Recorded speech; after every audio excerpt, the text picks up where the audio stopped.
Hello, and welcome to our 30 Under 30 live chat. My name is Samantha Snow, 30 Under 30 alumnus, and I'm the moderator for today's discussion. Today's panel of 30 Under 30 coaches will be discussing coaching at the junior college level. But before we get started with the questions, let's meet our participants for today. We have Stefan, Matt, and Amber. So Stefan, if you'd like to introduce yourself first. Yeah, hi, my name is Stephen Skillman.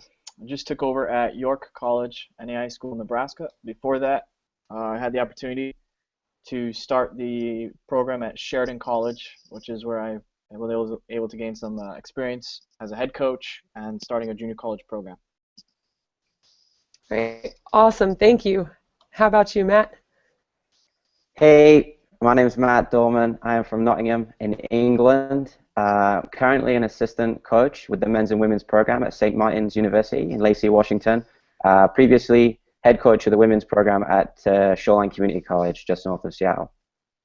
Great, sweet. Thank you, Matt. And now to you, Amber. Hey everybody, my name is Amber Desir Pataki. I'm the head women's soccer coach at West Los Angeles College in Culver City. I've been there since 2010, and I'm also the director of the soccer program at Marlboro School in Los Angeles. All right, perfect, thank you. And just a reminder to our viewers, if you have any questions throughout this discussion, you can tweet them using the hashtag NSCAA Live, and we'll try and get those answered for you. So going into our first questions, we will start with Amber. What makes coaching at the junior college level unique compared to any of the other levels in college? I think it's really unique because you have students coming in or student athletes coming in that might not have had the opportunities to get seen trying to go to a four-year school. So you have these athletes who are kind of the diamond in the rough. They might have had a little academic issues, things like that, but you get the opportunity to help them out, polish them up, and get them ready to transfer on to their four-year college of their choice. Great, excellent, thank you. And Matt, any insight with that? Yeah, I think that's a good point about some of the players maybe not having an opportunity, but also not just to play, but we sometimes coach people that might not have an opportunity to go to college originally anyway. So I think that that's a really rewarding experience that we're enabling, students to continue their education. It's definitely unique in terms of you only have the players for 2 years, sometimes even only 1 year if they're able, to transfer after the 1 year. So I think the difference between having to play for 2 year and a 4 year, that's a big unique area for junior college. Okay, and I like the point you brought up about some transferring after 1 year, because that does happen. Stefan, how about you? What's the differences that way, and have you experienced that with that 1 year?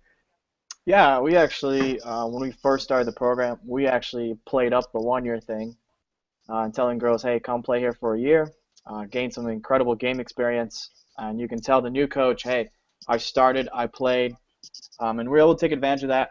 My second year, we placed 2 girls at a Division II school, and the opportunity for them was that they came from a small town, and one came from a city in Montana, and then they ended up at a D2 in South Dakota, which, the connection was that we were able to get their film out, and they were able to play a lot, which was huge.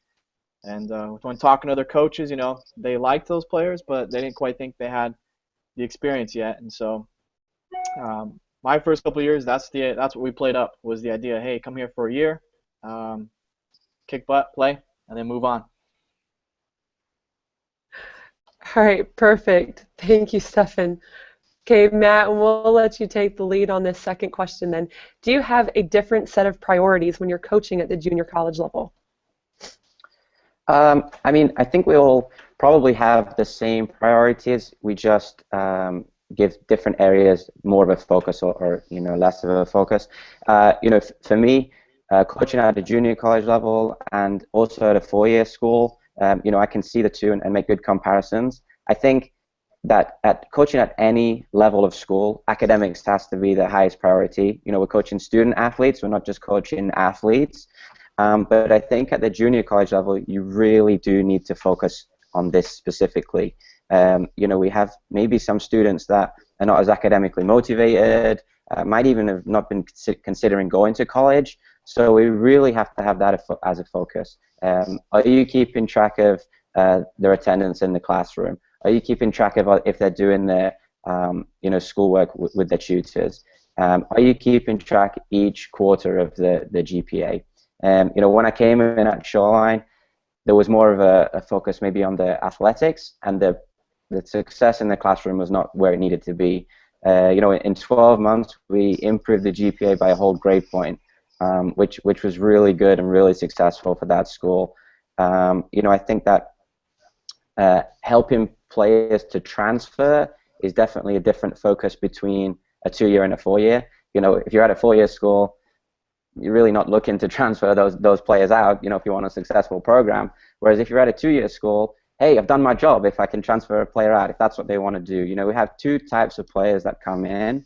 Those that want to do the technical academic route. We have really, for example, at Shoreline, dental hygiene, nursing. So those students don't need to transfer out. But then there's people that come in and get their associate's degree. They can come in for 1-2 years and transfer their credits. So, I think that we really need to have a focus not just on our program, but how we're really improving the programs, improving each player.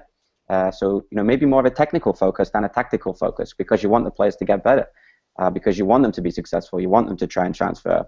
I think that the junior, from a coaching perspective, time management, junior college, and a 4-year school is a big deal as well. At a junior college, you maybe don't have as high a salary. You've probably got a lot of different jobs going off as well. For example, when you're going to try and recruit players, if you're going to watch at a game, you don't necessarily have the budget to go to that tournament. So I may be going with a club. I already have 2 teams playing in the tournament, and I'm trying to see a couple of games, as well. So you're at a field from 8 a.m. to 9 p.m. So I think time management there, recognizing time management of your players at the junior college level. A lot of the players that I had nearly had full-time jobs. They were working so many hours to pay for their education. So balancing what the needs are of that player, because if the player has a full-time job or a lot of hours, the full-time student, and we're playing in the fall, you've got to be appreciative of that. So definitely time management and being specific to that player, and what time they maybe have available. And I just think that as well, the difference between a 2-year school and a 4-year school is maybe what do you really value within your program? What do you want to be a priority? At the school that I was, Shoreline, and with our women's program, we didn't necessarily want to go and chase the wins. We wanted to be known as the hardest working team. We wanted to give 100% effort, and that was how we valued, and that was how we really rewarded the players and defined their success on if they were given 100%. So I think just defining your program and what the needs are of your program and the level of play and where you're trying to get the players to go in the wider world is important as well. Great. Perfect. Thank you, Matt. So how about you, Stefan? What about the different priorities that you have? Yeah, so one of the neat things about this conversation is you have 3 junior college coaches that coached at under 3 different rules. So for us, we were able to provide significant amount of athletic scholarships to the players. So for me, girls working jobs on the side was not necessarily a huge issue for us because most of the schooling was paid for by us. So with that came expectations that we focused on developing them technically, and then also just building them up strength-wise, so that way when they move on to that D2 school, they're ready, or NAI is the 2 schools we moved them on to, they're ready to play at that level. And then the other thing that we focused on was not specific tactics, because we only got them for 2 years. So it was a lot of just, here's a general understanding of what a winger is supposed to do. Here's a general understanding of what a center back is supposed to play like. So when they move on to their next school, if their coach says, hey, you know what, I know you played winger, but now you're going to play outside back, that they felt comfortable with it, and they didn't have any startlings like, oh, I don't know how to do this. And then the last part, Matt hit it pretty good, was academics. Our goal is to make sure they have the highest GPA possible. That way, when they move on, it shows the coach you can take care of that stuff on your own. And it also allows them to be able to get more financial aid or academic aid. For example, at York, if you have above a 3.0, we can give you significantly more academic scholarship than we can if you have below that. Mhm. And then the last part for me, time-wise, yeah, you got to manage your time. It was a part-time job here too when I was at Sheridan. So recruiting was huge because you're not always you have to you only got them for 2 years. So every year half your squad is leaving and they're graduating. And then you're always trying to make sure that the ones who are frustrated with their playing situation are heard and worked through that situation. But you're looking at bringing in half a team every year. So recruiting was huge. Networking was a lot of the time. And that networking also paid off too because of promoting your players. That was probably the other part of my time spent was helping my players narrow down what schools they want to go to, how do they want to advertise themselves as a player, what positions they want to say they can, their specialties. Mhm. And then the last part we always worked on was just teaching our players to talk with their professors, be a face, not a team. Not she's a women's soccer players that I'm dealing with, but also teaching our players how to talk with their teachers, get to know their teachers, and tell them, hey, I have games coming up. What do I need to turn in ahead of time? And just helping our players realize that those skills right there are going to help you when you move on to your next school. You're already going to be viewed as a leader now because you can take care of your stuff on your own. Okay. Those are all great points. And Stefan, if you don't mind just touching on, you mentioned the different levels of JUCO. Can you just touch on those real quick, some with Sure. money, without money? So I don't know all the rules in particular, but I originally grew up out east, upstate New York, and there's division. So in out east, they have D3 junior college, which is, I believe, no scholarshiping, but sometimes the cost of those tend to be less. And then you have, when people think of JUCO in the Midwest area, you have NJAA, which is D1 of that also. The D1, they can provide scholarships. Some schools are fully funded enough that they can provide full room and board and tuition. And then I won't say too much. I'll let the other two coaches talk about their area of the country because I know the names, but I don't know much about them. Yeah, I can talk a little bit about it for us over here. Well, one of the differences I think you find in California especially is that you won't really hear junior college. You hear community college. Kids are going to community college. We do not offer any type of academic scholarships unless that's something that, or athletic scholarships, unless that's something that they can find on their own. We definitely don't allow athletic scholarships. But just to kind of talk about the priorities that I really set at our junior college for our players is that many of our players are faced with all different kinds of challenges where they might not have had the support at home.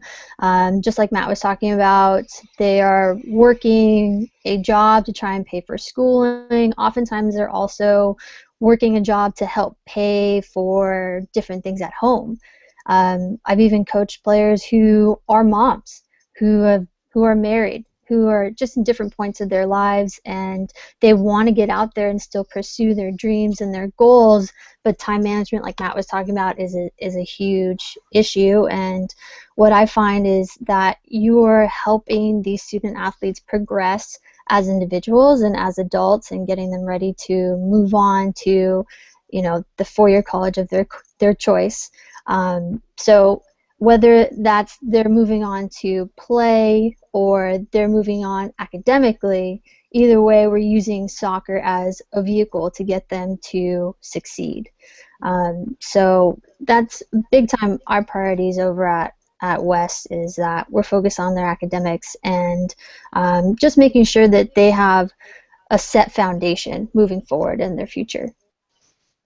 Okay, that sounds great. Thank you, Amber. And actually, we'll just kind of segue that into our next question, starting with you then, Amber. Preparing your athletes to transfer, how does that factor into your coaching decisions? Well, a lot of our time is definitely spent on the academics portion. So, I mean, we supports every couple of weeks throughout the semester. We have study hall set up for every single player. There may be times where you're walking campus and you're making sure that your players are in class. They're not just sitting outside and chatting and doing all that kind of stuff. You know, as much as you want them to work hard on the soccer field, if they can't get it done in the classroom, it's kind of all for nothing. If they want to transfer as a student athlete and they don't have the student portion down, that's going to be the big downfall for them. So yeah, transfer is a huge factor for us, and that's something that we're constantly talking about and communicating about on and off the soccer field. So if they can be great students in the classroom, we know that they're going to be great students on the soccer field as well. Perfect. I love that. Thank you, Amber. And then, Stefan, how about you? Preparing your athletes to transfer, how does that affect your decisions? Well, it affects our conversations with them. One is one thing we did at Sheridan was when the girls came in, we did a goal sheet about like what do you want to do career-wise, and then so this is what you want to do for a career. And now we go backwards. Well, what do we need for a degree underneath it? And then what do we need underneath that to get you out of here prepared for that next school? And then also, you know, some of it was guiding our players through finding schools. Come up with a list of schools that have your degree and that you want to play soccer at. So helping our players kind of create a target to go after. And then now that the target's created, how can you introduce yourself to the coach as a player to be recruited? And helping our players understand that, you know, every coach is constantly recruiting. It's part of the job. And so for you, there's no time too early to reach out as a junior kid at a junior college to reach out to the next school.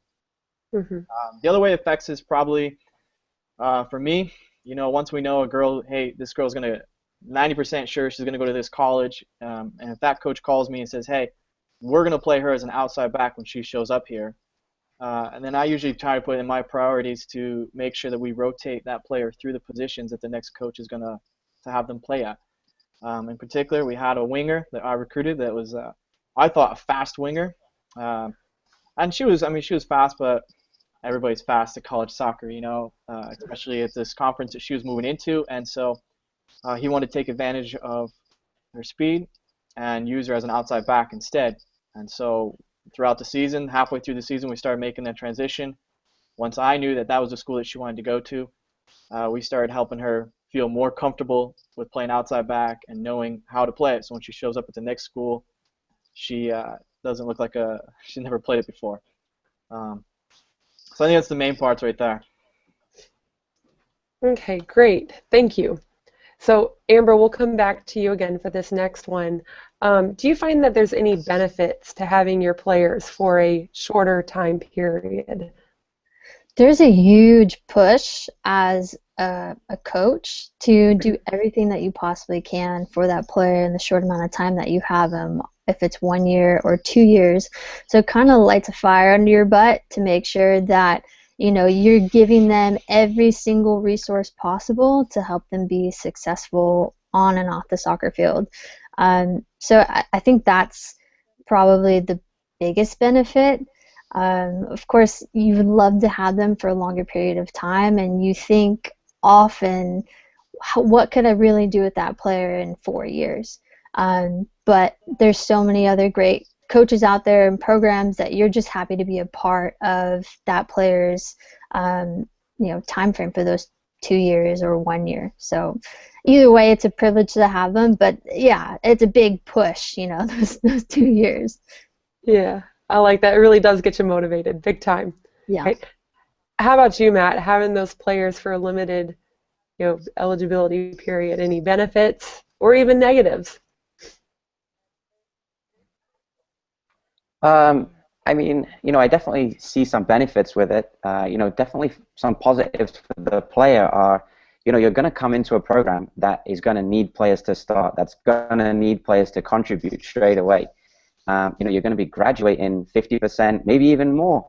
At Shoreline, we had about 5 players that returned from 1 year to the next when I took over. So, the players that were coming in, they were going to be thrown straight in. They were going to be starting players, but not just on the field, but it's new opportunities for people to develop leadership skills. You know, the captains are graduating. Who's going to step up year to year and be somebody that leads that team? So, you know, that's definitely a positive. You know, it's new growth for the team, new opportunities for you to try new styles, for try players in different positions. You know, your center forward graduates. Well, maybe the right defender suddenly develops into a center forward because that's a need, and they're actually really successful there. You know, I think that another benefit or another positive is if you are able to transfer that player, then you're really helping that player to achieve something that is good and positive in a direction for them. So that's a benefit to me. I actually, you know, you're not going to be letting it affect, I don't think, your decisions in terms of on the field. For me, you know, if somebody wants to transfer, but there's a player that's better than them and there's a player that's working harder than them, they're still going to play. You know, whether somebody wants to transfer or somebody doesn't. You know, you have to reward what people are doing in training and success on the field. You know, and success in the classroom as well. So you still reward that. You know, but I think it might be the type of person that you maybe want to recruit. So, you know, if somebody is wanting to graduate, they may and transfer, they'd be a little bit maybe more motivated to make that happen during the 2 years you have them. So if you're recruiting that type of person, they're probably likely to work a little bit harder to make it happen because they have that long-term goal. I'm not saying those people that don't want to transfer are not motivated, you know, because everybody's different personalities. But if they really have that goal, they're generally going to be working, you know, themselves into the ground to make it happen. You know, so that's a benefit as well. They're constantly motivated to keep pushing on. All right, fantastic. So pushing on the field and in the classroom, like you said, that's great. So Amber, we'll come back to you then. So what's your typical process when recruiting and speaking to potential student athletes? Sure. So in California, I mean, they just changed the rule. Previously, we could only recruit in our district and contiguous districts. Now we can recruit throughout the whole state of California. But like Matt and Stefan were talking about, there's not a lot of funds to do that kind of recruiting. So oftentimes you are recruiting while you're doing your other jobs, whether you're coaching club and you're out at a tournament and you're looking at the local clubs in that area. And then a lot of our recruitment is still pretty kind of old school nature, where we're hitting all the high schools in our local area. 90% of our student athletes that come to our community college are within a 10-mile radius. So we really have a lot of local girls, and it's just like you hear community college, we are taking from the community and we're giving back to the community, and I think that's a huge thing for us in our area.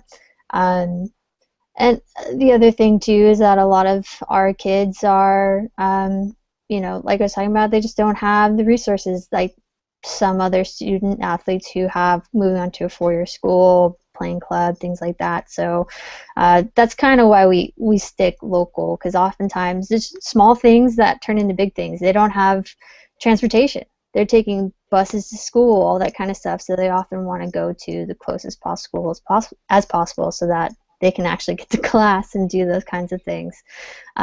So, I mean, our typical process is when high school season hits, we are out and about. We're out there checking out every single game possible. And it can be difficult at times just because you don't have that recruiting budget. But, I mean, every day you're pretty much getting to watch a game, and I don't know what can be really better than that, than getting out there and watching a game and identifying those players who, you know, have the potential to move on. So yeah, that's kind of our process, is we're hitting the high schools, the local high schools, and the clubs in our area. Great, perfect. So different process for different cultures. That's great. Mhm. All right, Matt, how about you with the culture of your program? How was your recruiting process? Yeah, I think Amber hit the nail on the head there with, you know, we call it Shoreline Community College as well. You know, it's a community college which should be given opportunities, I think, for local people to go to college. You know, I recruited only people from Washington. 50% of them plus stayed at home and then just went to the college, so they're living at home. We had some people move, but it was just Washington students. Some of the schools that we were competing against, they had some from California, Nevada, but my philosophy was, it's definitely a community college, and we should be giving, the opportunity to those types of people. Different schools have maybe not as high a catchment in their area, so they maybe have to branch out a little bit. So you have to be unique to your own school. I think that, the NWAC, which is the conference that Shoreline were in, it doesn't necessarily have timelines about when you can communicate with players, so that's not necessarily an area there that's a problem. But what is definitely different coaching at a junior college is the commitment time frame that players are going to give to you. They're going to explore some other options before they want to commit to going to a junior college, which I think is absolutely fine. It's great. Go and explore every single opportunity that is available to you.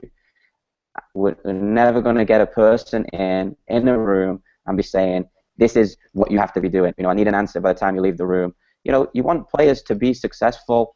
We've talked about it in the classroom, so let them explore what's going to be a good fit for them.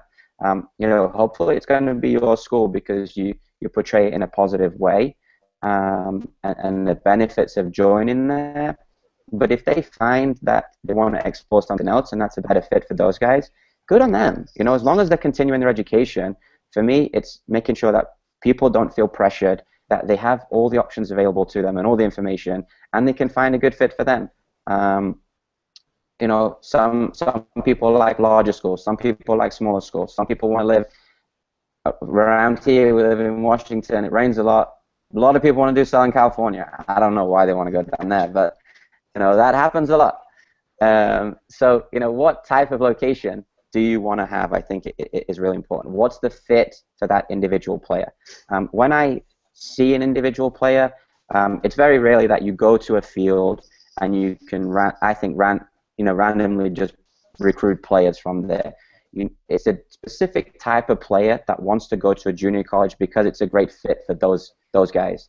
Is it financial? Is it location? Is it they don't know what the heck they want to study, so they go to a junior college as a good route there? If you don't want to study, a real benefit to a player is go and do a general transfer AA, and then you can transfer to a 4-year school after 2 years when you want to specialize in something more specific. So I really focus on, is it a good fit for the player to go to a junior college? Is it a good fit academically to go to this school? We have at Shoreline, we had some technical transfer, nursing, dental hygiene, many others. That's a great fit if you want to go that route. Then we talk about the fit of the soccer program after that. So is the school going to be good? Is it going to follow their academic route? Is it somewhere they can see themselves living and progress in? Then we can focus on the soccer after that. That's the last thing we focus on. And I think that we got some good players through it, but we got some players through that way that were going to be successful long term rather than successful in the short term. For me, that was important. And then I think in terms of recruiting, this is more of a general, recruiting strategy that I did. I would never ever put down any other program or any other school. If you put down another program, you're worried about that program and you're not confident in your own. I don't want a student athlete to come to Shoreline because they didn't want to go somewhere else. I want them to come to Shoreline because it's a great program and place to be, and it follows their route. And I think if you're honest and open with the players, that's what they appreciate. With the recruiting process, nobody wants to be pressured into a corner. They're not going to make a good decision if you're pressured. Give them the facts and let them come to a good decision. That's perfect. Thanks, Matt. That's great. All right, Stefan, how was your recruiting process? NCAA Division I was crazy. We would play teams that you would walk up to the field and be a team full of Australian kids, England kids, Japan kids, wherever the other coaches get kids from. So when you're looking at the opportunity to build people's education. You recruit anywhere, anywhere you can get a good lead. Maybe you got a kid that, internationally wise, they don't have a good enough ACT score to get into a D2 or D1. So, we can be that, those schools can be the opportunity for them to come in for a year. Hopefully get great grades. You got to stay on top of them for the grades, but they produce decent GPA. And then the following year, if they want to move on, they can move on to their D1 or D2 of destination. We were the new kids on the block when I was at Sheridan, so it was a lot of calling, phone calls. We had to location's probably part of it too. If you're not outside of a big city, you definitely have to be more creative with your recruiting. For us, we spent a lot of our recruiting budget on bringing kids into town, so they could stay. Sheridan had we had dorms, and so we would bring the kids in, let them see the campus, see the town, basically let them feel like this is what's going to feel like for me to be here as a student.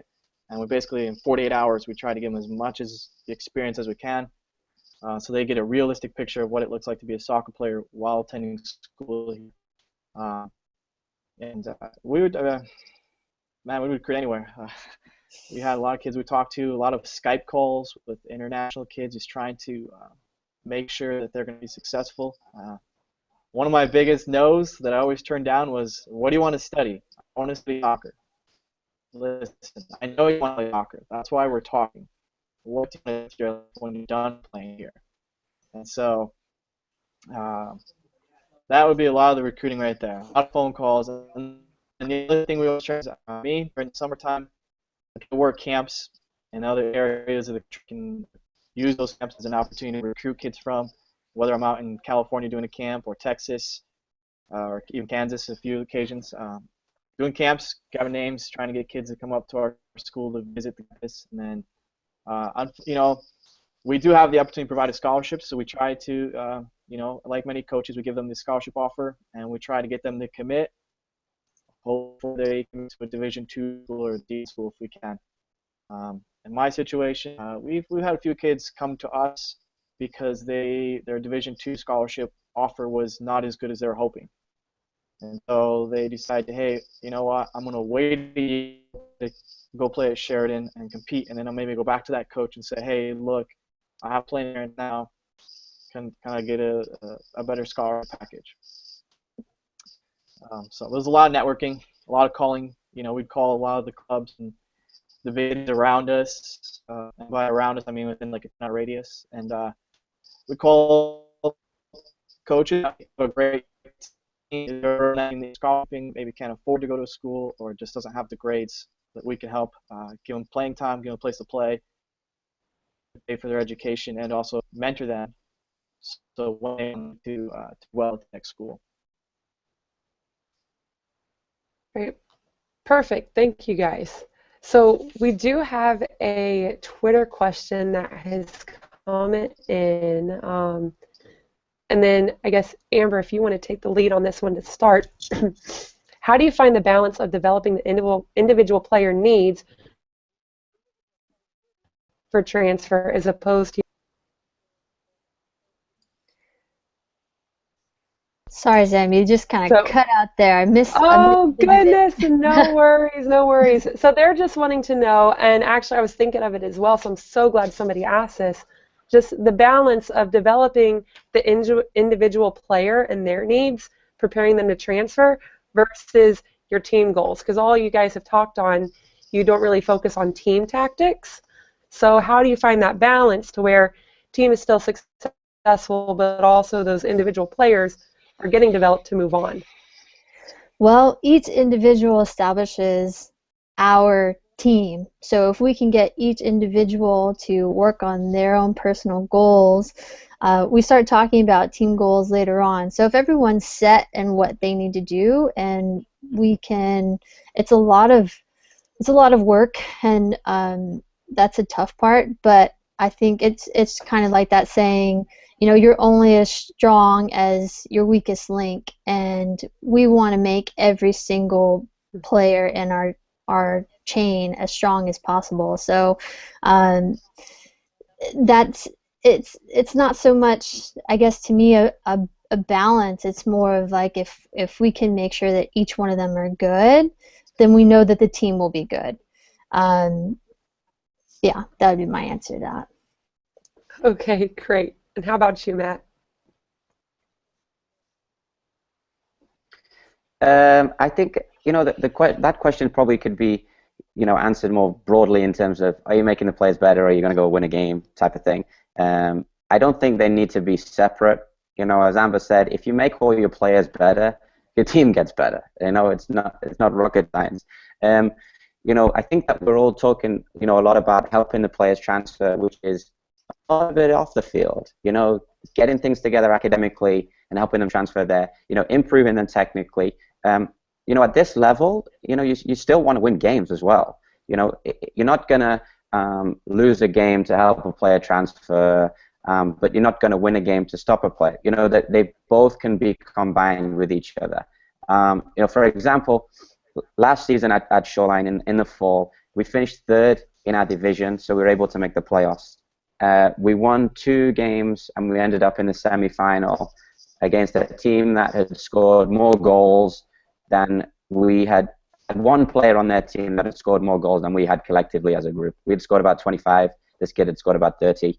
That this program had scored about 80 goals, something like that, in the year. We'd scored about 25. When we played that team, and our tactic was, I didn't necessarily encourage our players to even go out of our own half. We were solid, we were defensive, we were organized, and we approached that game with maybe a different tactics. But I don't think that the way we played that game stops people from transferring, or had a focus on just the success of the program as opposed to the success of the individual player. You've got to have a team that competes together and that attempts to win the games. But I think that developing a player that can maybe play within different tactics as opposed to one particular style, or training the players to compete, and training the players to win as well, is part of developing the players, is part of making them able to transfer and compete at the next level. If you're just teaching players, technical all the time, not how to be successful necessarily, within a group setting on the field, no coach is going to necessarily see that at a 4-year school and want that player to transfer. I think you can easily work on both and make a success of both in both areas. Perfect, thank you. And then, Stefan, you had mentioned before about having a player that you had changed her role on your team because that's where she was going to be playing when she transferred. How did that work out personally, and then also the balance that you have?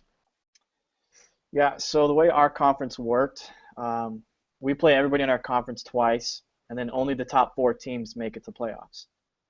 So me and my coaching staff, once we, that year in particular, there were 2 teams that basically came out of the gate, didn't lose a single game until they played each other. So we knew the top 2 seeds were already taken. And once we had gotten to the point where we lost, I think it was like 2 games that were the teams that we had to beat, we knew we were eliminated from playoffs, we kind of switched our focus to technical development for the rest of the season. Because I think that in the beginning, when our players first come in, we do sit down and have a training session in the morning is technical, training session in the afternoon is tactical. I think we do help our players realize the roles and responsibilities of each position. And so I would say during the fall we have a very tactical focus. We're going to try to maybe change something to exploit another team during a game in the upcoming weekend. But then for me and my coaching staff, once we realize that the playoff picture is gone, we need to mentally help our team stay focused. And so now we push the players about development. And this young lady in particular, we knew that she was going to leave at semester. So she was going to transfer at semester to this next school. And so we wanted to get her some game time there. So we felt, as a coaching staff, once we realized that playoffs were not an opportunity for us, that we should transition her to start playing outside back, and then start developing one of my freshmen to become maybe a winger the next year. Just give her a try at it. So you have to be kind of, it's a little bit, a little bit of both. we're talking with this player on the side about, hey, you're gonna start playing outside back. Here's what it's gonna look like, and we're also trying to motivate the team about the fact that, hey, you could possibly move on next year too. So let's just continue to work on developing technically now that playoffs is not an opportunity for us. And here's something, we could look at stats from the games of things that we got to clean up. Maybe it's passing technique. All right, our passing's terrible. One out of every 3 balls that we steal, we give away again. Well, that's got to be fixed, or else we're gonna be in trouble.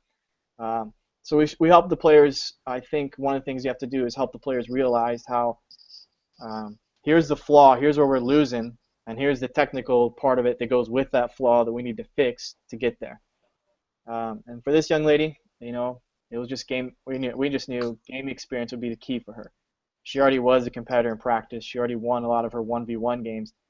Now it was just teaching her, because she had never played outside back before, how to do that. But I think it was a little bit of just realizing that, hey, she's leaving at semester regardless of how well we do. Like, she has already, we have done the job that we told her we would do, which is help her transfer right away to a Division II school. Great. Perfect. Thank you, guys. Any last advice that y'all have for any other coaches in the community college or junior college level? Matt, can let you start with that.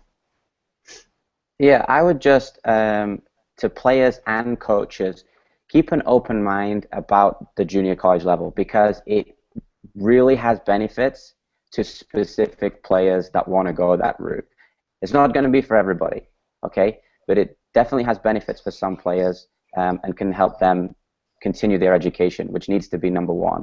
Don't get caught up on divisions and things. If you want to find a fit for each individual player with the school and with the academics. And if that's going to a community college and transferring, go to a community college and getting your technical training, you continue your education, it's going to be successful for you. And for coaches, I would just keep an open mind about coaching at this level initially. I would recommend that every single coach should start coaching at a JC to begin with, because you have to plan your training schedule, plan the off season. You have to run the fitness program, run the on-field technical training session, arrange transport, drive the van, set up your cones, manage the game, recruit every single player, run camps, get your budget, purchase the equipment, sell oranges if you want to need fundraising. You got to do everything. So you learn every single part of a program by being a coach at this level. And honestly, the year that I had at Shoreline and the players that I worked with and the progress that we made, by the end of it was one of the most rewarding experiences, for me. I think that the togetherness of that group and how they really transferred that togetherness into an on-field, some performances. Like I talk about the defensive game that we played. I think coaches keep an open mind to that, because you can learn a lot by coaching at a junior college. And I think it's great for your development as a coach to go through that process. That is a great point, Matt, and I love that. My first head coaching job was at junior college, and I learned a ton, including how to drive a 15-passenger van. So true. How about you, Amber? Yeah. And park one. Yeah, exactly. And park it, yeah, that's the tough part. Like, maybe what they don't tell you is that you might do more driving than coaching at times. But at the community college level, as a player, I went to a 4-year, and when I started coaching at a community college, I really had no idea about, just what it was like. And there's a huge reason why I've stuck with it now since 2010 is that I absolutely love it. I love working with the student athletes that I get to work with.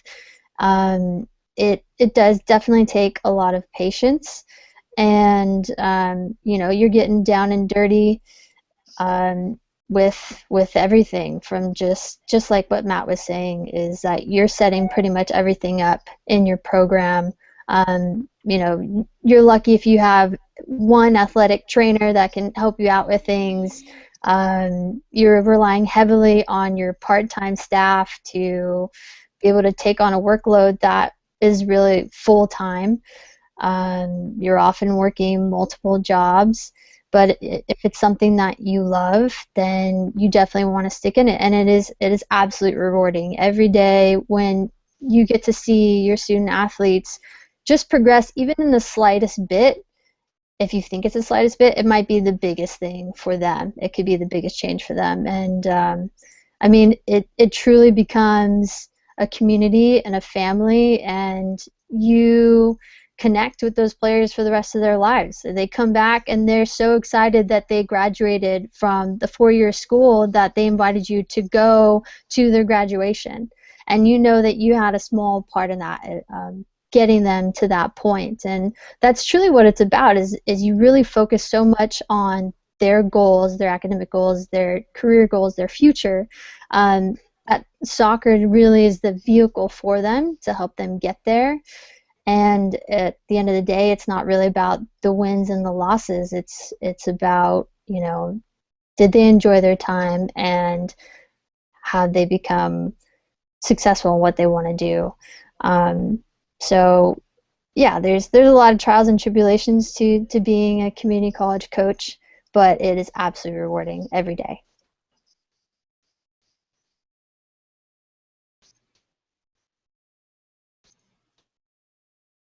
Uh-oh, you guys Uh-oh, frozen? it's frozen. I think so. But yeah, I mean, if you're thinking about it, definitely do it.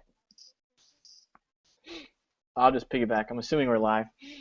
Um, I would say as a player, you got to have goals for yourself and fight for them. Like you got to fight. If you want to go to a 4-year school afterwards, you really have to stay motivated and not lose sight of it. It's easy when you're at a 2-year school to forget about the fact that you want to move on afterwards, or to forget about the fact that there's a certain program you want to go after to be on. Now, as a coach, man, you learn how to fight too. And you got to fight for yourself, and you got to learn to be resourceful. My assistant coach the one year was a student who wanted to get into being a physio for teams. So we took a risk and we added him to our team as an assistant coach, and it paid off well. He learned a lot, and he's now working at a D2, which is pretty cool to see.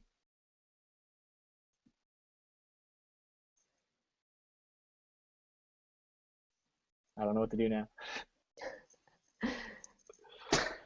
Let's see. I think we're waiting for Sam. See what happened here. I'll look online.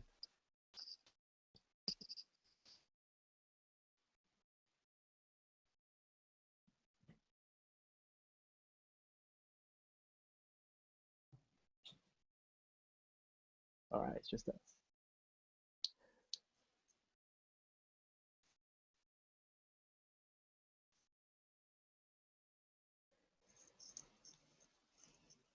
I'm guessing if we all sign out, it just ends the call. It's still live right now. I can see it on the feed. Yeah.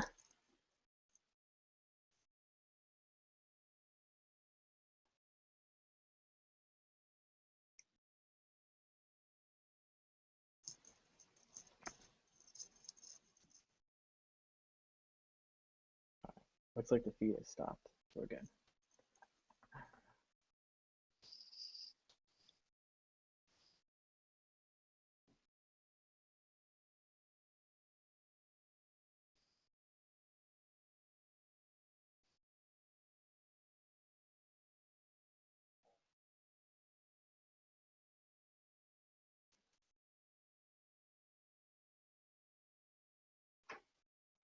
Oh.